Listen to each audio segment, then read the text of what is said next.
Ho, ho, ho! Welcome to Story Time with Santa. Today's Christmas story is The Lost Christmas Letters, written and illustrated by Debbie Dearen Richmond. Only 2 more weeks until Christmas, announced the Cubs as they diligently worked on their Christmas lists. This year, I want a toy train and a football, said Charles, while tucking his list into an envelope. I'm almost done, said Mary, whose list wrapped around her sheet of paper.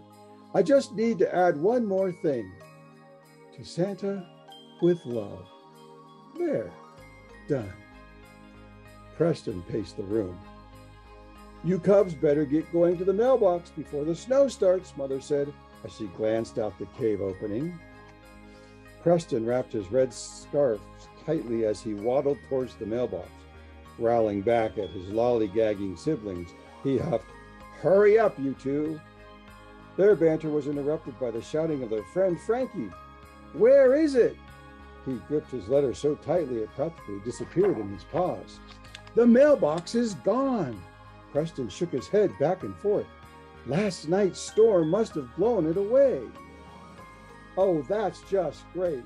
Now Santa won't get our letters in time for Christmas, Mary huffed.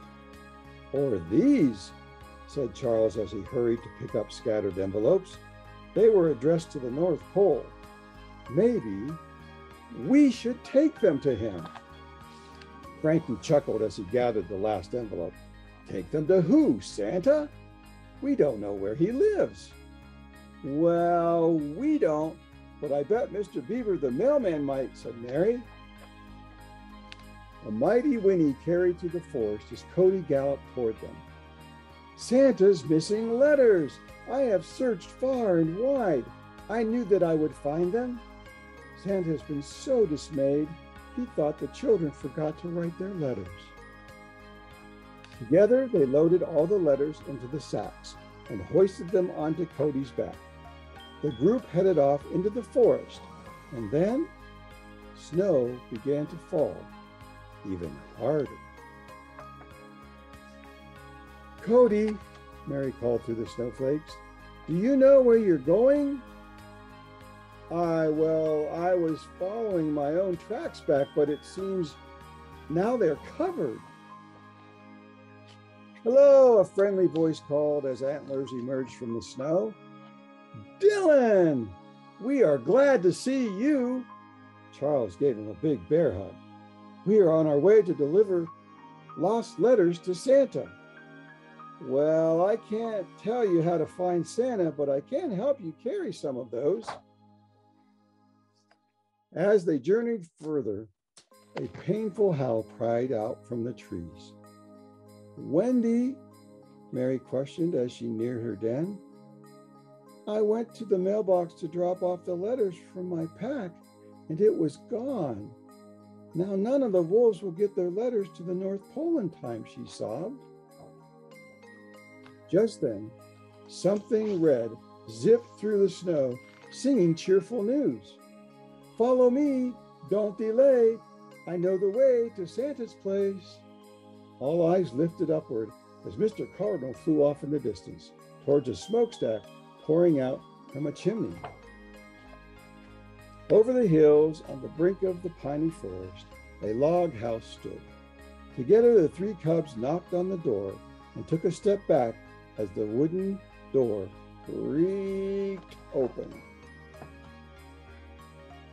Santa cheerfully bellowed a welcoming, ho, ho, ho! Wide-eyed, they shouted, Santa! Hello, Preston, Mary, Charles, Frankie, Dylan, Wendy, and Cody. The storm blew away the mailboxes, said Mary, but we knew we couldn't let that keep you from getting these letters. This is the true Christmas spirit indeed, going out of your way to bring joy to others. You must be exhausted from your journey. May I offer you something to eat? They nodded happily and gathered around the fire. Santa reached into his bag of goodies. These are no ordinary apples. They come from Mrs. Claus's garden. She claims they keep you full of gratitude. all year long. But there's one extra. Preston attempted to return it to Santa. That one is for Mother Bear. She's been worried about all of you. After they returned home, they excitedly told Mother Bear of the lost letters and unexpected journey and how Santa said they saved Christmas. As she tucked them safely into bed, Preston said, "This is a special apple for you." The cubs snuggled closely. Preston asked, "Can you believe we actually got to meet Santa at his farm?"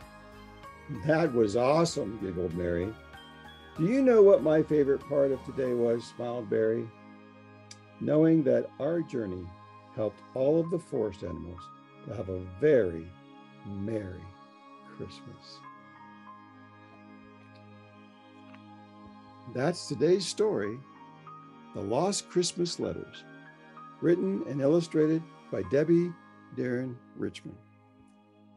I hope you have a holly jolly day, and I look forward to our next time on Santa's Story Time.